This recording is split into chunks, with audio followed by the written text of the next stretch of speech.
Welcome to the personal finance show.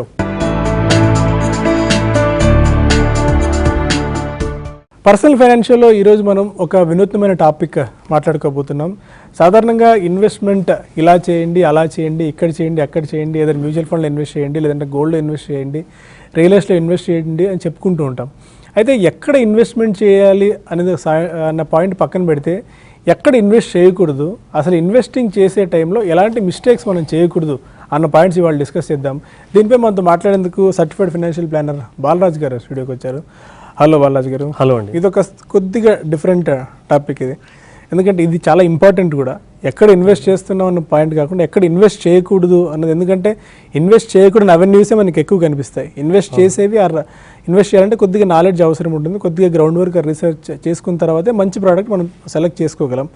సాధారణంగా మీ ఎక్స్పీరియన్స్లో మీరు చూసిన క్లయింట్స్లో కానివ్వండి, ఎలాంటి మిస్టేక్స్ చేసి మీ దగ్గరికి వస్తారు, ఇలాంటి మిస్టేక్ చేయడం వల్ల వాళ్ళ లైఫ్ కానివ్వండి, ఫైనాన్షియల్ హెల్త్ కానీ ఏ మేరకు సఫర్ అవ్వడం మీరు గమనించారు?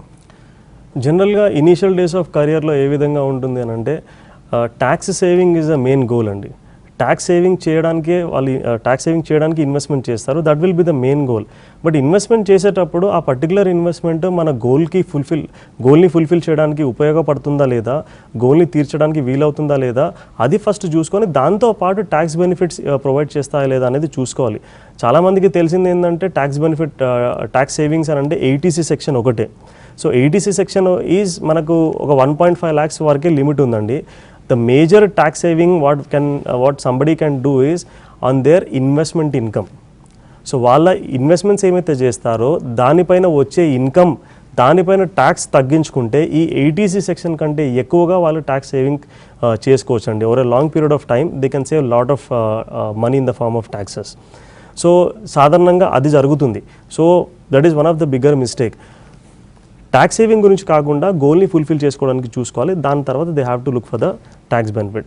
సెకండ్ థింగ్ ఏంటంటే, most of the people career start అయిపోయిన తర్వాత ఒక 5-6 years తర్వాతనో, ఒక 8-10 years తర్వాతనో కొద్దిగా ఒక సైజబుల్ ఇన్కమ్ ఎర్న్ చేస్తున్నారు అని అంటే they will block lot of their money in house అండి. ఒక ఉదాహరణ చెప్తాను నేను. మీరు ఒక 20-25-30 సంవత్సరాల క్రితం వెళ్తే చాలా మంది they use to build houses or take houses when they are in their late 40s and 50s. డబ్బులు జమ చేసుకొని దాని తర్వాత ఇల్లు తీసుకునేవాళ్ళు.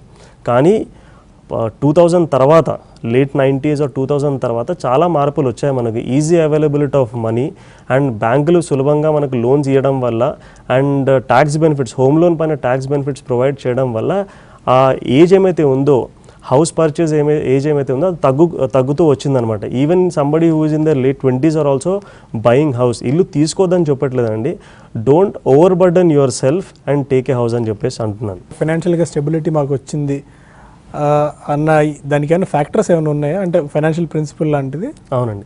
ఇల్లు తీసుకునే ముందు కొన్ని విషయాలు మనము దృష్టిలో పెట్టుకోవాలి. ఒక ప్రాంతంలో 15-20 సంవత్సరాలు మనం ఖచ్చితంగా ఉంటాము అని తెలిస్తేనే మనం ఇల్లు తీసుకోవాలి. కొన్ని సందర్భాల్లో కొందరు వ్యక్తులు ఉద్యోగరీత్యా లేదా వ్యాపార రీత్యా ఒక ప్రాంతం నుంచి ఇంకొక ప్రాంతానికి తరచూ మారుతూ ఉంటారు. ఒక ప్రాంతంలో 3 సంవత్సరాలు, ఒక ప్రాంతంలో 4 సంవత్సరాలు, ఇలా ఒక ప్లేస్ నుంచి ఇంకో ప్లేస్కి మారుతుంటారు. స్పెషల్లీ పీపుల్ ఐటీలో ఉన్నవాళ్ళు కానీ, ఇంకా ఫార్మాలో ఉన్న వాళ్ళు కానివ్వండి, ఇంకా మార్కెటింగ్లో ఉన్నవాళ్ళు, వీళ్ళందరూ కూడా ఒక ప్రాంతంలో స్టేబుల్గా ఉండడానికి అవకాశం ఉండదు. కానీ ఏమవుతుంది, కెరియర్ బిగినింగ్లో, సో లేట్ 20s అవ్వచ్చు, లేకపోతే ఎర్లీ 30s అవ్వచ్చు, అప్పుడే మ్యారేజ్ అవుతుంది. సో మ్యారేజ్ అయిన తర్వాత అర్నింగ్ లెవెల్స్ కూడా, అంటే ఆ టైంలో అర్నింగ్స్ లెవెల్ కూడా కొద్దిగా లిమిటెడ్గా ఉంటాయి. సో ఆ లిమిటెడ్ అర్నింగ్ లెవెల్స్తోని ఏం చేస్తారంటే they will go for a house, single bedroom అపార్ట్మెంటో, చిన్న డబుల్ బెడ్రూమ్ అపార్ట్మెంటో తీసుకుంటారు, లేదంటే హౌస్ ఏదో తీసుకుంటారు. సో అది తీసుకున్న తర్వాత ఇంకొక 5-6 సంవత్సరాల తర్వాత ఇన్కమ్ లెవెల్స్ పెరుగుతాయి, సొసైటీలో ఒక స్టేటస్ అనేది పెరుగుతుంది అనమాట. So this house starts looking small for them. So income పెరిగినందుకు they want to go for a bigger house. So అప్పుడు అది తీసుకుంటారు. సో ఇంకా కొన్ని సంవత్సరాలు further down the line children ఒక ఏజ్కి వచ్చేస్తారు. వచ్చిన తర్వాత దే వాంట్ టు ప్రొవైడ్, ఆ ఉన్న లొకాలిటీ కానివ్వండి అది కండ్యూజివ్గా లేదు, they start disliking that locality. So ఒక గేటెడ్ కమ్యూనిటీ లాంటిదో, లేకపోతే ఇంకా మంచి ఫెసిలిటీస్ ప్రొవైడ్ చేయాలి, ఒక మంచి ఎక్స్పోజర్ ఇవ్వాలి పిల్లలకు అని చెప్పేసి they will keep shifting one house after house, other house. Okay. So ఇలా చేయడం వల్ల ఏంటంటే lot of money gets blocked in the real estate part. Okay, అందుకే ఎర్లీ స్టేజెస్లో ఇది కూడా ఒక రాంగ్ డెసిషన్ అంటారు. అవునండి. హౌస్ తీసుకొని బర్డన్ చేసుకోవడం. హౌస్ తీసుకోవడము అని అంటే డబ్బులు పుష్కలంగా ఉంటే తీసుకోవచ్చు అండి, ప్రాబ్లం లేదు. డబ్బులు లేకపోతేనే ప్రాబ్లం అనమాట. సో డబ్బులు బాగా ఉన్నాయంటే తీసుకోవచ్చు. There is no, if you can afford you can take it. లేదనంటే అప్పు చేసి ఇవన్నీ బ్లాక్ చేయడం వల్ల it will only hamper their future goals. ఇంకోటి ఇల్లు తీసుకునేటప్పుడు ఓవరాల్గా ఈఎంఐస్ ఏమైతే ఉంటాయో అది ఒక 45-50% కంటే మించకూడదు. నెట్ అర్నింగ్స్ ఏమైతే ఉంటాయో 45-50% కంటే మించకూడదు, అన్ని ఈఎంఐస్ కలుపుకొని. సో సంబడి స్ట్రెచ్ చేసి ఏం చేస్తారంటే ఒక 65-70-75% కూడా వెళ్తారు.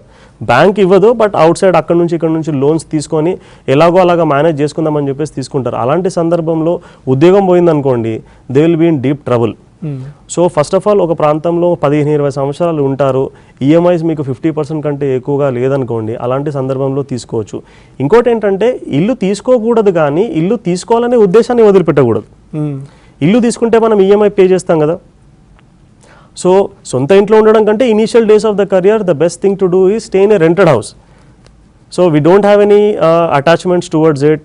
ప్రాపర్టీ ట్యాక్స్లు పే చేయాల్సిన అవసరం లేదు, మెయింటెనెన్స్ పే చేయాల్సిన అవసరం లేదు. We can stay close to the work place. So అట్లా ఒక ఇనీషియల్ ఇయర్స్ కొన్ని రెంటెడ్ హౌస్లో ఉండి అక్యూములేట్ మనీ. సో ఈఎంఐ సొంత ఇల్లు తీసుకుంటే ఈఎంఐ పే చేస్తాము, అక్కడ ఈఎంఐ పే చేసినట్టే invest that money, accumulate the money. ఒక ప్రాపర్ అమౌంట్ అక్యూములేట్ అయిన తర్వాత somebody use in to their late 30s or early 40s financial maturity levels కానివ్వండి, maturity levels, mental maturity levels కానివ్వండి వస్తాయి. And we also know where we want our children to be expose or they what kind of exposure we want to give in what kind of locality. So అలాంటి సందర్భంలో ఏంటంటే ఈజీగా ఉంటుంది decision, rather than 1, 2, 3 ఇల్లు తీసుకోవడం వల్ల. So ఆ amount అట్లా చేస్తే ఏంటంటే మనకు వేరే గోల్స్ కూడా ఇన్వెస్ట్మెంట్ చేసుకోవడానికి వీలవుతుంది. And we can have a much better facility later point of time. Great. గోల్డ్లో ఇన్వెస్ట్ చేయాలని చెప్పి చాలామంది ఫీల్ అవుతూ ఉంటారు. అంటే గోల్డ్లో ఇన్వెస్ట్ చేస్తే మనకి ఎప్పుడు కావాలంటే అప్పుడు డబ్బులు తీసుకునేందుకు అవకాశం ఉంటుంది.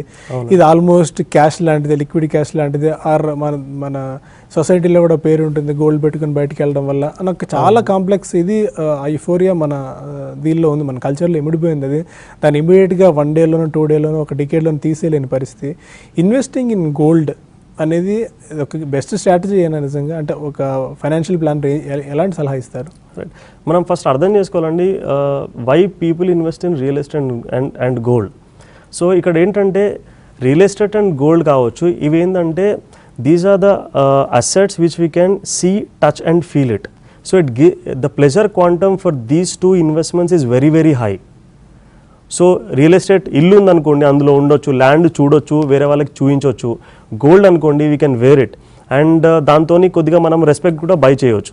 So that's the reason people will get in to this sort of gratification ఇమీడియట్గా ఫీల్ అవ్వచ్చు. Gratification is very high, pleasure quantum is very high. అందుకోసమే ఇందులో ఇన్వెస్ట్మెంట్ చేశాను. అండ్ గత మీరు కొన్ని 100 సంవత్సరాలుగా చూసుకోండి, మనకి ఏదైనా వార్స్ అయినా కానీ రియల్ ఎస్టేట్ గోల్డ్ అంటే ఈ ల్యాండ్స్ వల్ల గోల్డ్ వల్లనే జరిగాయి అనమాట. సో గోల్డ్ ఇన్వెస్ట్మెంట్ పరంగా చూడకుండా దాన్ని కన్జంప్షన్ పరంగా చూడాలి. ఇప్పుడు మనకు ట్రెడిషనల్గా ఏంటంటే గోల్డ్ రిక్వైర్మెంట్ ఉంటుంది. So somebody who has daughters, so వాళ్ళ మ్యారేజ్ టైంకి డాటర్ కావచ్చు, సన్ కావచ్చు, మ్యారేజ్ టైంకి కొద్దిగా గోల్డ్ ఇవ్వాల్సిన అవసరం వస్తుంది. సో ముందుగానే మనం క్యాలిక్యులేట్ చేసుకొని ఆ time for example 20 years down the line marriage అనుకోండి, ఒక 40 తులా గోల్డ్ ఇవ్వాలి. సో అంటే యావరేజ్గా ఒక 2 తులా గోల్డ్ పర్ ఇయర్ పర్చేస్ చేస్తే కనుక 40 తులాస్ అక్యుములేట్ అవుతాయి. సో గోల్డ్ని కన్జంప్షన్ పరంగా చూడాలి తప్ప ఇన్వెస్ట్మెంట్ పరంగా చూడవచ్చు. సో ఎవ్రీ ఇయర్ యావరేజ్గా ఎంతైతే కావాలో అది పర్చేస్ చేసుకొని ప్రైస్ కనుక ఇంకా పడ్డది అనుకోండి కొంచెం అడిషనల్గా పర్చేస్ చేసుకోవచ్చు. ఇంకోటి ఏంటంటే గోల్డ్ ఇన్వెస్ట్మెంట్ పరంగా చూస్తారు, కానీ very few people will keep in the form of biscuits. దాన్ని ఆర్నమెంట్ కింద మారుస్తారు. సో ఆర్నమెంట్ కింద మీరు మార్చి మళ్ళీ సేల్ చేస్తే కనుక it will lose almost 30-35% of it's value. So investment చేస్తే ప్రాఫిట్ గురించి మనం చేస్తాం, ఇలా చేస్తే మనకు లాసే వస్తుంది తప్ప ప్రాఫిట్ రాదు. పోర్ట్ఫోలియోలో అలొకేట్ చేసుకోవాలి అనుకుంటే కనుక ఒక 5% వరకు అలొకేట్ చేసుకోవచ్చు. అంటే ఎందుకు ఆ 5% అనేది ఏదైనా ఒక రూల్, థంబ్ రూల్ లాంటిది అది, లేకుంటే just why we need to restrict our self to 5% only? First మనం ఒకటి అర్థం చేసుకోవాలంటే గోల్డ్లో జనరల్గా ఇన్వెస్ట్మెంట్ అంటే గోల్డ్ హోల్డ్ చేసే వాళ్ళు ఎందుకని, సో కొన్ని సంవత్సరాల క్రితము ఈజీ అవైలబిలిటీ ఆఫ్ మనీ అనేది ఉండేది కాదు, బ్యాంకుల ద్వారా కానీ అప్పులు వచ్చేటివి కాదు. అందుకోసమే గోల్డ్ ఉంటే కనుక దాన్ని సెల్ చేసి లిక్విడ్ చేసుకునే అవకాశం ఉండేదన్నమాట. That was the major liquidity avenue for majority of the people. కానీ ఇప్పుడు డబ్బులు కావాలంటే there are lot of avenues. So liquidity కావాలి అని అంటే invest in financial assets. Financial assets basic to basic thing మీరు ఫిక్స్డ్ డిపాజిట్లో వేసుకున్నా కానీ ట్యాక్స్ ఎఫిషియెంట్ ఇన్వెస్ట్మెంట్ కాదు, బట్ ఈవెన్ లిక్విడిటీ అక్కడ ఉంటుంది. దాంతోపాటు కావాలంటే లిక్విడ్ మ్యూచువల్ ఫండో లిక్విడ్ ప్లస్ మ్యూచువల్ ఫండ్లో వేసుకుంటే డబ్బులు కావాలంటే మనము విత్ ఇన్ 1 day అందులోంచి తీసుకోవచ్చు. అదేవిధంగా ఎఫ్డీలో చేసామనుకుంటే అది బ్రేక్ చేసి we can take the money. ఆన్లైన్లోనే బ్రేక్ చేసి అమౌంట్ సో ఎక్కడికి వెళ్ళాల్సిన అవసరం లేదు. అదే మనము గోల్డ్ సెల్ చేసామనుకోండి, గోల్డ్ సెల్ చేస్తే మనకి ఇంతకుముందు మాట్లాడినట్టు మార్కెట్ ఫ్లక్చుయేషన్స్ ఉంటాయి ప్రైస్లో, దాంతోపాటు ఆర్నమెంట్ రూపంలో ఉంటే ఇంకా నష్టం వస్తుంది మనకు. అండ్ దాంతోపాటు ఇప్పుడు బ్యాంకుకి వెళ్తే ప్రాసెసింగ్ ఫీజ్ పే చేయాల్సిన అవసరం ఉంటుంది, జ్యువెలరీ వెయిట్ చేయడానికి he will take some money. So ఇంకా అంటే మనకు అప్పు తీసుకోవాల్సిన అవసరం వస్తుంది.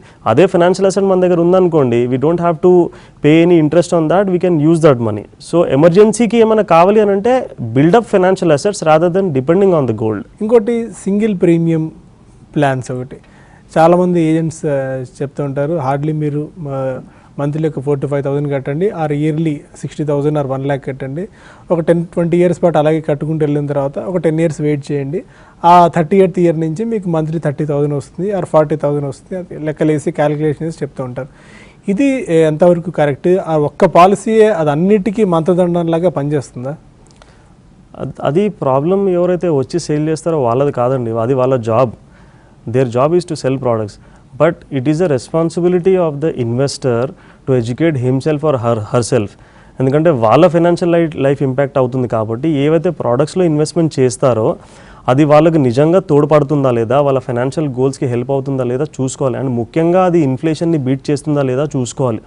సో వినడానికి ఈ రోజు 50,000 రూపాయలు ఖర్చు అవుతుంది అనుకోండి ఓవరాల్గా, అది 10 సంవత్సరాల తర్వాత దాదాపు మనం ఒక 7% ఇన్ఫ్లేషన్ రేట్ తీసుకుంటే 10 సంవత్సరాల తర్వాత ₹1,00,000 రిక్వైర్మెంట్ ఉంటుంది. అదే మీరు ఒక 25 years తర్వాత తీసుకున్నారనుకోండి, దాదాపు అట్ 7% ఇన్ఫ్లేషన్ రేట్ దాదాపు ₹2,70,000 నెలకి కావాలండి. సో ఈరోజు ఒక 50,000 రూపాయలు ఏమైతే మనకు ఖర్చులు అవసరం ఉంటాయో అదే సేమ్ సెట్ ఆఫ్ ఎక్స్పెన్సెస్ కావాలి, same set of standard of living కావాలి అంటే దాదాపు ఒక ₹2,70,000 ఆఫ్టర్ 25 years. అది 30 yearsకి ఇంకా ఎక్కువ అవుతుంది, 35 yearsకి ఇంకా ఎక్కువ అవుతుంది అనమాట. సో మనకి 30, 40, 50,000 రూపాయలు ఏమీ సరిపోవు. సో అందుకోసమే మనము గత ఎపిసోడ్స్లో ఒక కాంక్రీట్ రిటైర్మెంట్ ప్లానింగ్ ఎలా చేసుకోవాలనేది మనం మాట్లాడాం. సో ప్లానింగ్ మనకు కాంక్రీట్గా కావాలి. It shouldn't be a product based approach, it should be a goal based approach. Okay, goal based approach or ఎలాంటి గోల్ అవసరం ఉంటుంది సాధారణంగా? అంటే మనము ఈ ఫైనాన్షియల్ ప్లానింగ్లో భాగంగా ఎలాంటి మిస్టేక్స్ చేయకూడదు అని చెప్పుకుంటూ వచ్చాము. ఇంకోటి ట్యాక్స్ ఇన్ఎఫిషియెంట్ ప్రోడక్ట్స్ ఒకటి, ఆర్ ఫిక్స్డ్ డిపాజిట్స్ పరిమితం అవడం, లేదంటే పెద్ద మొత్తాన్ని సేవింగ్స్ డిపాజిట్స్లో పార్క్ చేయడం లాంటివి కూడా ఒక ఇన్ఎఫిషియన్సీగా మనం చూస్తున్నాం. ఆర్ ఇవి వాళ్ళ గోల్కి సూటబుల్ అవ్వకపోవచ్చు, వాళ్ళ లక్ష్యాన్ని చేరేందుకు ఇవి ఒక మార్గం కూడా కాకపోవచ్చు. వీటి మీద మీరేమంటారు? Savings account is one of the thing which will destroy the wealth అండి. సో ఏం చేస్తారు, ఇప్పుడు మనకు శాలరీస్ అన్నీ ఆటోమేటెడ్, వర్క్ చేసిన తర్వాత at the end of the month or beginning the month money వచ్చి మనకు సేవింగ్ అకౌంట్లో క్రెడిట్ అవుతుంది, శాలరీ అకౌంట్లో క్రెడిట్ అవుతుంది. అందులోంచి మనకి ఏమైతే కావాలో డబ్బులు విత్డ్రా చేసుకుంటామో వాడుకుంటాం, బ్యాలెన్స్ అమౌంట్ అదే విధంగా అక్కడ ఉంటుంది అనమాట. I have come across many people over a period of time 2 లక్షలు, 5 లక్షలు, 10 లక్షలు, 30, 50 లక్షలు కూడా సేవింగ్ అకౌంట్లో ఉండేటివండి. 50 lakhs in savings account. It is like insulting your own effort. మనీని మనము గ్రో చేసుకునేటట్టు చూసుకోవాలి. If you do not concentrate on increasing the wealth, మన హార్డ్ అండ్ మనీ ఏమైతే ఉంటుందో దాన్ని ప్రాపర్గా ఇన్వెస్ట్మెంట్ చేసుకొని దాన్ని ఇంక్రీజ్ చేయకపోతే కనుక మన ఎఫర్ట్ ఏమైతే ఉంటుందో దాన్ని మనం ఇన్సల్ట్ చేసినట్టు అవుతుంది. ఓకే, ఉదాహరణ అవసరం కూడా లేదు, అలా లేదు కదా, మనీ మీద ఇది లేకపోతే. For example, I have come across many cases where in people have use to keep 20 lakhs, 30 lakhs in savings account. So 20-30 lakhs వేరే విషయం అండి. ఈవెన్ మీరు ఒక 10 లక్షలు తీసుకోండి, సేవింగ్ అకౌంట్లో మనకు 3.5% వడ్డీ రేట్ వస్తుంది, రైట్? సో 3.5% 10 లక్షల పైన మనకు 35,000 రూపాయలు వడ్డీ వస్తుంది అనమాట. అదే సేవింగ్ అకౌంట్లో, అదే బ్యాంకులో, అదే సేవింగ్ అకౌంట్లో కొన్ని ఫెసిలిటీస్ ఉంటాయి, లింక్డ్ ఎఫ్డి ఫెసిలిటీ అని, వర్చువల్ ఎఫ్డి ఫెసిలిటీ అని, స్వీప్ అకౌంట్ ఫెసిలిటీ అని, ఒక్కొక్క బ్యాంక్ ఒక్కొక్క పేరు పెట్టి పిలుస్తుంది. సో ఇలాంటి ఫెసిలిటీ కనుక దానికి పెట్టుకుంటే మనకు అమౌంట్ సేవింగ్ అకౌంట్లోనే ఉంటుంది, కానీ మనకు fixed deposit rate of return వస్తుంది.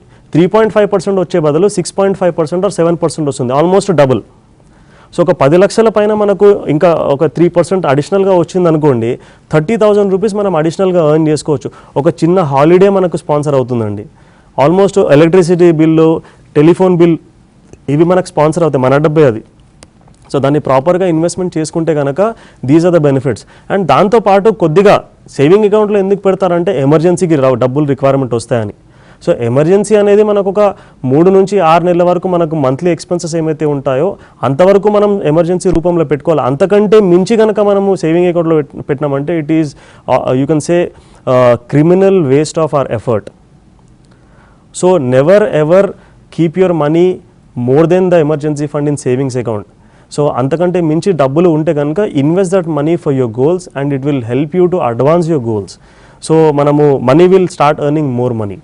Keeping money in savings account is like a stagnant water.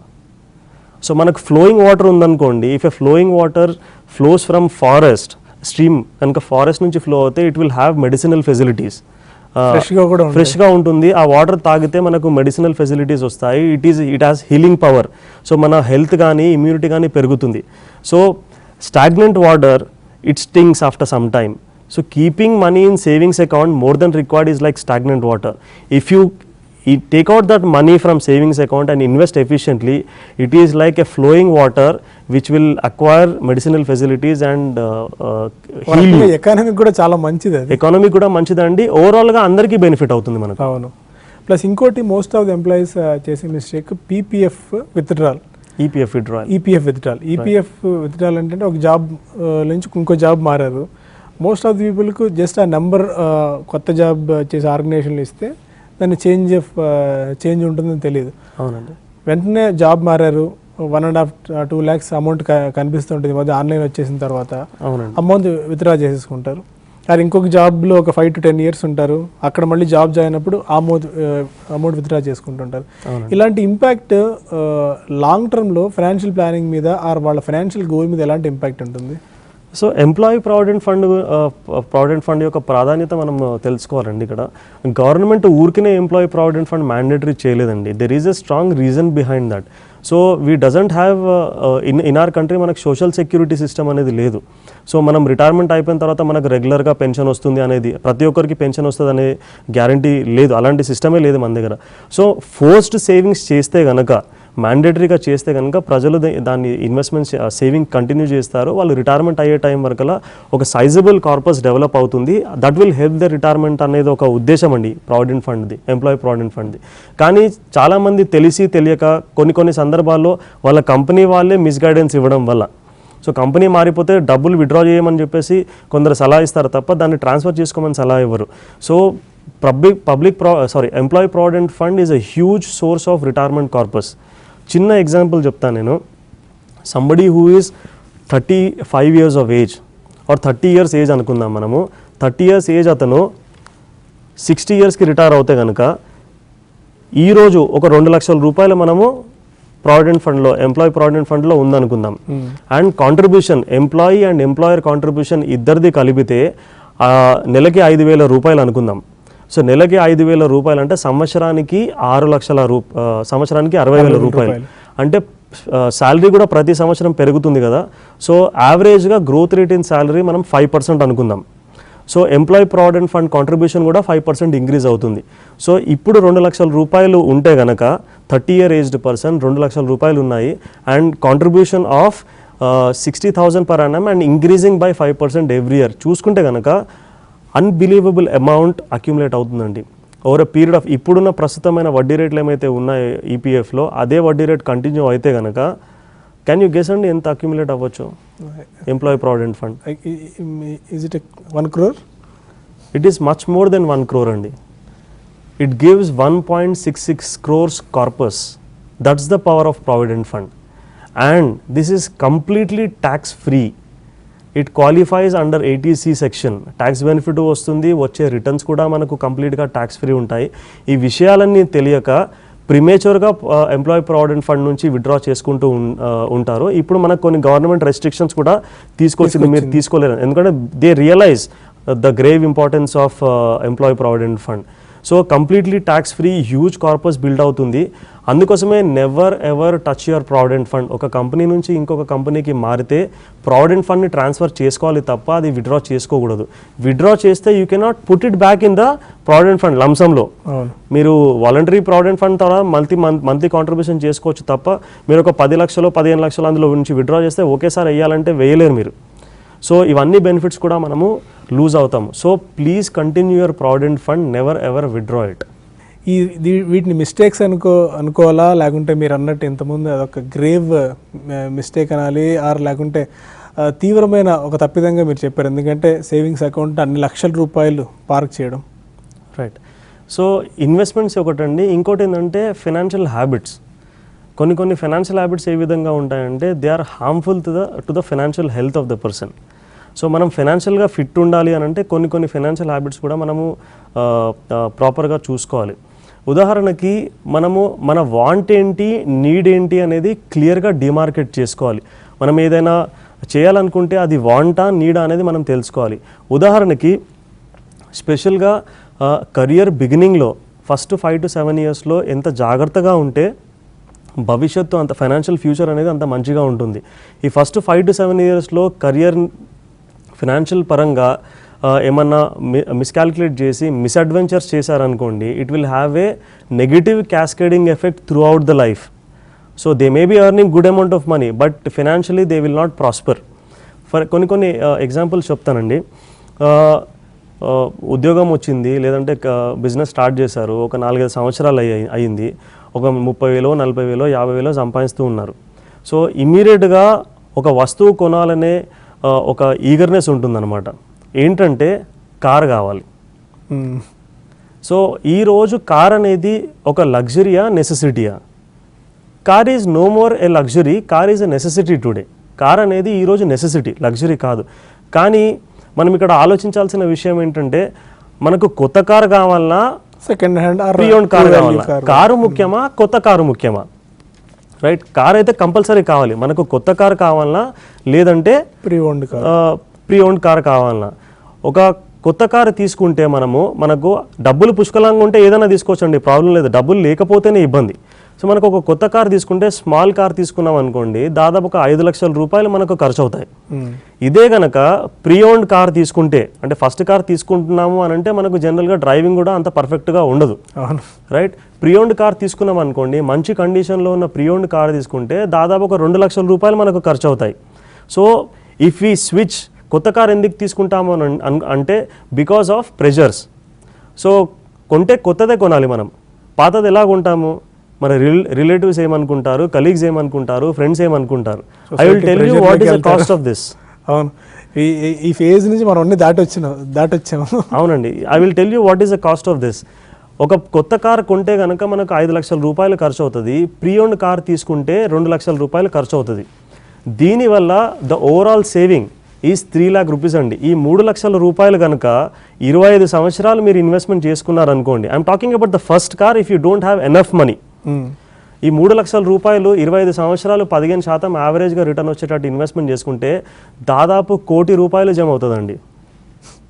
అంటే 1 కార్ డెసిషన్ 1 కోటి రూపాయలు సరిసమానం. 1 car can give you 1 crore. ఒక కారు మీకు 1 కోటి రూపాయలు జమ చేయడానికి వీలవుతుంది. That will be your retirement corpus.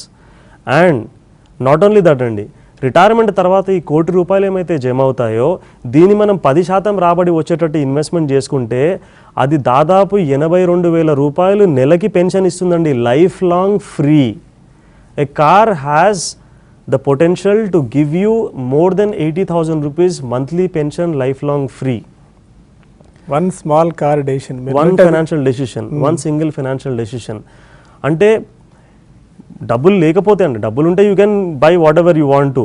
ఇంకోటి ఇంకా కొన్ని బెనిఫిట్స్ ఉంటాయి. మనకు కొత్త కార్ తీసుకున్నాం అనుకోండి, అన్ఫార్చునేట్లీ ఎక్కడన్నా చిన్న స్క్రాచ్ వచ్చింది అనుకోండి, మనకి ఇక్కడ హార్ట్ పైన కూడా స్క్రాచ్ వస్తుంది.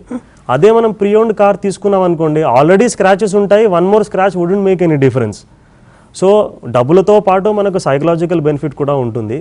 సో ఫస్ట్ కార్ గురించి కొంచెం డబ్బులు మన దగ్గర జమ అయిపోయాయి, డబ్బులు ఉన్నాయి, వీ కెన్ అఫోర్డ్ అంటే absolutely no problem, you can take whichever you want to. At stage వచ్చిన తర్వాత ఫైనాన్షియల్ ఇనిషియల్గా కొద్దిగా జాగ్రత్తగా ఉండాలి మనం. ఇనిషియల్గా 5 to 7 years ఆఫ్ కెరియర్ కొద్దిగా జాగ్రత్తగా ఉండాలి. Once we get to comfortable stage we can do what ever we want to, not compromising on the goals.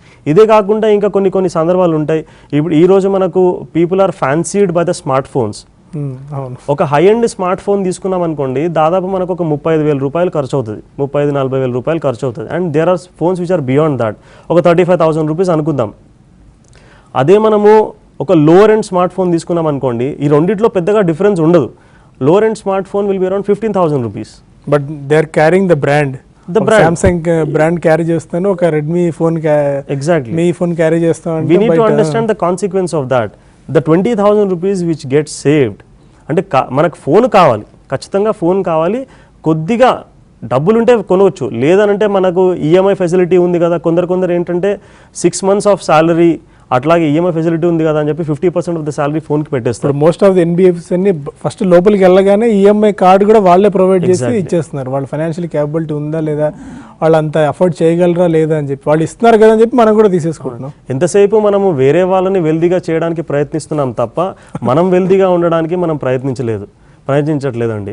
So ఈ చిన్న ఎగ్జాంపుల్, ఈ 20,000 రూపాయలు ఒక 25 years ఇన్వెస్ట్మెంట్ చేసుకుంటే దాదాపు మనకు ఒక 6 లక్షల పైన అమౌంట్ జమ అవుతుందండి. ఒక ఫోన్ ఒక 6 లక్షల రూపాయలు మీకు జమ చేయడానికి వీలవుతుంది ఒక 25 years తర్వాత. That can give you a pension of 5,500 rupees monthly, life long free. These are all the financial habits what people make, unhealthy financial habits rather I would say. ఇదే కాకుండా ఇంకా కొన్ని ఎలా ఉంటుందంటే డబ్బు లేదు, so spend before you earn అనే culture మనకు జనరల్గా వస్తుందన్నమాట. సో సడన్గా మనం మెయిల్ చెక్ చేస్తూ ఉంటాము, ఒక మెయిల్ కనబడుతుంది, so you are working very hard, you deserve a healthy break అని చెప్పేసి కనబడుతుంది అనమాట. సో అప్పటి వరకు నిజంగా హార్డ్ వర్క్ చేసామో లేదో, బ్రేక్ మనకు అవసరమో లేదో తెలియదు, కానీ మెయిల్ చూసిన తర్వాత మనకు అనిపిస్తుంది నిజంగా we deserve a break, that to break abroad అని చెప్పేసి. సో మీరు వెళ్ళండి, మీరు ఎక్కడికి కావాలంటే అక్కడికి వెళ్ళండి, we will finance you for the holiday, easy ఇన్స్టాల్మెంట్లో పే చేయండి అని చెప్పేసి మనకు కనబడుతుంది. Then we take a decision and go out, right. Own డబ్బులు ఉంటే పర్వాలేదు, సో అప్పటికే మన ఫైనాన్షియల్ క్రంచ్ ఉంది, దానిపైన ఇంకొకటి వస్తుంది. సో మనం హాలిడేకి వెళ్తాము, తిరిగి వచ్చేస్తాము, but we remember that we have gone on a holiday. ప్రతి ఒక్క నెల మనకు గుర్తుకొస్తుంది, ఎందుకంటే ఈఎంఐ కట్టాలి కదా మనకు.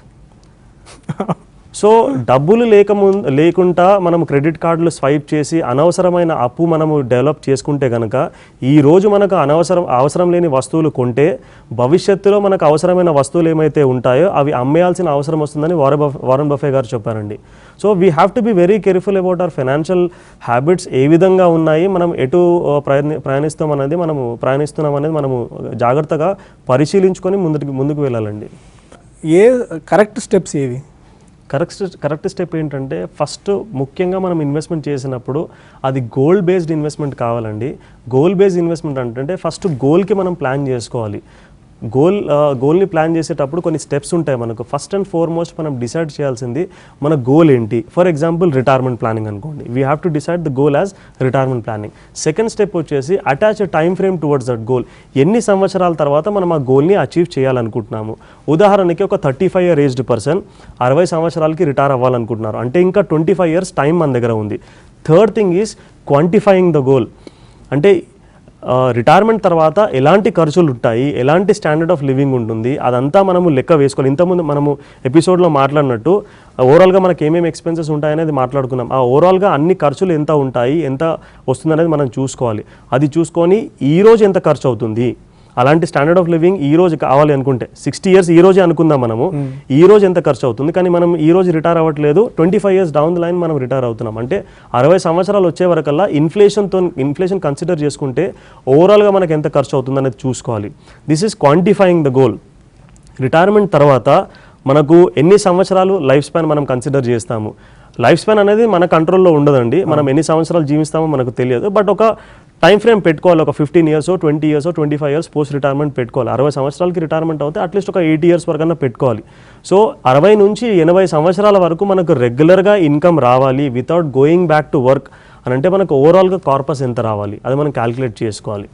అండ్ ఆ కార్పస్ క్యాలిక్యులేట్ చేసిన తర్వాత మనం ఆల్రెడీ ఏమైనా ఎగ్జిస్టింగ్ ఇన్వెస్ట్మెంట్స్ మన దగ్గర ఉన్నాయా, ఆ ఎగ్జిస్టింగ్ ఇన్వెస్ట్మెంట్స్ ఎంతవరకు మన కార్పస్కి తోడ్పడతాయి, సో బ్యాలెన్స్ ఇంకా షార్ట్ ఫాల్ ఏమైనా ఉందా, ఆ షార్ట్ ఫాల్ ఎంత ఉంది, ఆ షార్ట్ ఫాల్ని మనము తీర్చుకోవాలి, జమ చేసుకోవాలి అని అంటే ఎంత ఇన్వెస్ట్మెంట్ చేసుకోవాలి, ఎంత రాబడి మన రిస్క్ అపిటైట్ ప్రకారము ఎంత రాబడి వచ్చేటట్టు మనం ఇన్వెస్ట్మెంట్ చేసుకోవాలో అది కనుక్కోవాలండి.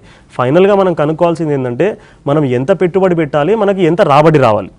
సో ఇది కనుక్కున్న తర్వాత ఫైనల్ స్టెప్ ఈజ్ ప్రోడక్ట్స్ అండి. ఈ రిటర్న్ రావాలి అని అంటే what kind of mix and match of investments are there, దాని అసెట్ అలిగేషన్ అంటాం మనం. సో ఎంత సెక్యూర్డ్ ఇన్వెస్ట్మెంట్లో పెట్టుకోవాలి, ఎంత రిస్కీ ఇన్వెస్ట్మెంట్లో పెట్టుకోవాలి, మనకు ఆ కావాల్సిన రిటర్న్ రావాలంటే అది డిసైడ్ చేసిన తర్వాత ఫైనల్గా ఏం ప్రోడక్ట్స్ ఉన్నాయి అని మనం డిసైడ్ చేసుకొని ఆ ప్రోడక్ట్స్లో ఇన్వెస్ట్మెంట్ చేసుకోవాలి. But unfortunately majority of the people do not follow these steps. వాళ్ళకి తెలిసి తెలియక గైడెన్స్ లేకపోవడం వల్ల ఓన్లీ లాస్ట్ స్టెప్ ఏమైతే ఉందో ప్రోడక్ట్స్ పైన ఫోకస్ చేస్తారు తప్ప ఈ గోల్ బేస్డ్ ప్లానింగ్ పైన చేయరు. So this is how a goal has to be plan. మనం ఉదాహరణకి రిటైర్మెంట్ ప్లానింగ్ గురించి మాట్లాడాలి అని అనుకుంటే ఈరోజు ఒక 35 సంవత్సరాల వ్యక్తి 60 సంవత్సరాలకి రిటైర్ అవుతుంది అనుకుందాం. సో ఈ రోజు మనకు ఒక 50,000 రూపాయలు ఖర్చు అవుతే 25 ఇయర్స్ తర్వాత సేమ్ స్టాండర్డ్ ఆఫ్ లివింగ్ మనకు కావాలి అని అంటే ఎంత కావాలి? So for example 50,000 rupees monthly కావాలి అని అంటే 25 ఇయర్స్ తర్వాత దాదాపు సంవత్సరానికి నెలకి 50,000 రూపాయలు అయితే సంవత్సరానికి 6 లక్షల రూపాయలు. ఈ 6 లక్షల రూపాయలు ఇప్పుడు ఖర్చు అవుతే 25 సంవత్సరాల తర్వాత దాదాపు 32,56,000 రూపాయలు మనకు ఖర్చు అవుతాయండి. ఈ నంబర్ అనేది మనకు చాలా చాలా పెద్దగా కనబడుతుంది, కానీ మనం కంగారు పడాల్సిన అవసరం లేదు. మనం ఈజీగా ప్లాన్ చేసుకోవచ్చు. ఒక డిసిప్లిన్డ్ వేగా ప్లాన్ చేసుకుంటే it is easily achievable.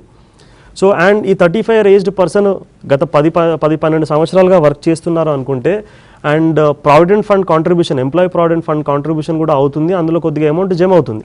So దాదాపు ఒక 3 లక్షల రూపాయలు ఎంప్లాయీ ప్రావిడెంట్ ఈపీఎఫ్లో ఉన్నాయనుకుందాం.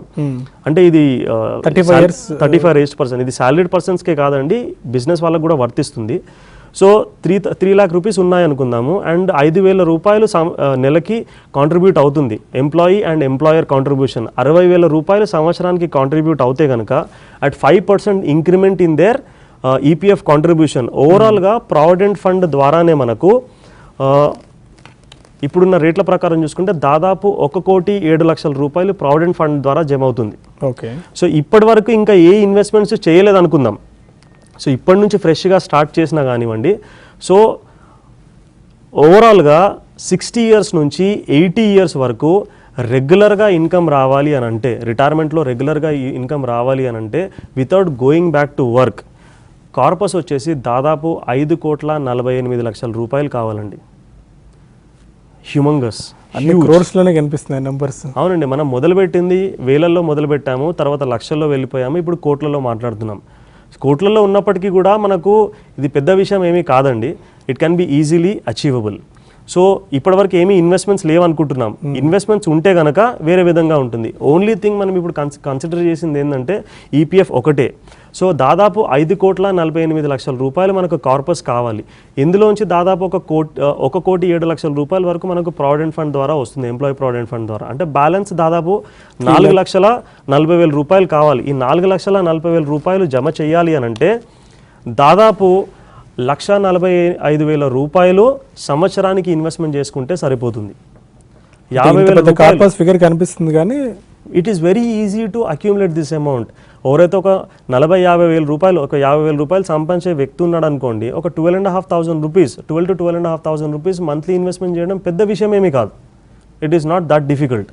అంటే చేయాలి కూడా, ఎందుకంటే మోస్ట్ ఆఫ్ ది మీ పర్సనల్ ఫైనాన్స్ ఎక్స్పర్ట్స్ చెప్పినట్టు వాళ్ళ అర్నింగ్స్లో అట్లీస్ట్ 25 to 30% సేవింగ్స్కి డైవర్ట్ చేయాల్సిన అవసరం ఉంటుంది. అండ్ మోర్ సో రిటైర్మెంట్ ప్లానింగ్కి అట్లీస్ట్ ఒక 20% మనం ఖచ్చితంగా డైవర్ట్ చేసుకోవాలి. సో మనము ఇక్కడ ఒక 1,45,000 రూపీస్ పర్ యానం ఇన్వెస్ట్మెంట్ చేసి దాన్ని 10% ఇంక్రీజ్ చేసుకుంటూ వెళ్తే, ఈరోజు 100 రూపాయలు ఇన్వెస్ట్మెంట్ చేస్తే నెక్స్ట్ ఇయర్ 110 రూపీస్, దాని తర్వాత 10% మోర్ ఆన్ 110 అంటే 121 రూపీస్. గత సంవత్సరం ఏమైతే ఇన్వెస్ట్మెంట్ చేస్తామో దాన్ని 10% ఇంక్రీజ్ చేసి ఇన్వెస్ట్మెంట్ చేసుకుంటూ వెళ్తే దాదాపు 4,46,00,000 రూపాయలు జమ అవుతాయండి. ఈ ఇన్వెస్ట్మెంట్ మనం ఎక్కడ చేసినా కానీ మనకు 12% రాబడి వచ్చేటట్టు చూసుకుంటే ఇంత కార్పస్ కాస్త జమ అవుతుంది. మనకు కార్పస్ చాలా 5 కోట్లు అంటే ఈ రోజుల్లో చాలా చాలా పెద్ద అమౌంట్, కానీ ఇది అక్యూములేట్ చేయాలంటే మనకు చిన్న అమౌంట్స్తో ఇన్వెస్ట్మెంట్ చేసుకుంటే సరిపోతుంది. సో మనం ఒక 1000 మైల్స్ జర్నీ కూడా సింగిల్ స్టెప్తోనే స్టార్ట్ చేయాలి. కాబట్టి ఈ రోజు నుంచి మనం జాగ్రత్తగా ఇన్వెస్ట్మెంట్ చేసుకుంటే తప్ప మనకు ఒక సైజబుల్ కార్పస్, రిటైర్మెంట్ కార్పస్ జమ అవ్వదు. And we cannot have a happy retired life, happy healthy, and we can plan for living retirement rather than surviving retirement. విన్నారు కదండి, ఇది ది పర్సనల్ ఫైనాన్స్ షోలో భాగంగా రిటైర్మెంట్ ప్లానింగ్లో తీసుకోవాల్సిన జాగ్రత్తలు, రిటైర్మెంట్ ప్లానింగ్ అంటే ఏంటి దగ్గర నుంచి మొదలు పెడితే రిటైర్మెంట్ ప్లానింగ్లో ఉన్న స్టెప్స్ దగ్గర నుంచి ఎలాంటి మిస్టేక్స్ చేయకూడదు, ఆ మిస్టేక్స్ అనేవి దాటుకుంటూ మంచి ఇన్వెస్ట్మెంట్ చేసుకుంటూ వస్తే హ్యాపీగా రిటైర్మెంట్ ఎలా జీవించవచ్చు అనేది బాలాజీ గారి షో ద్వారా తెలుసుకున్నాం. ఇది ఇవాల్టి పర్సనల్ ఫైనాన్స్ షో. వచ్చే వారం మరో అంశంతో కలుద్దాం. Stay with us.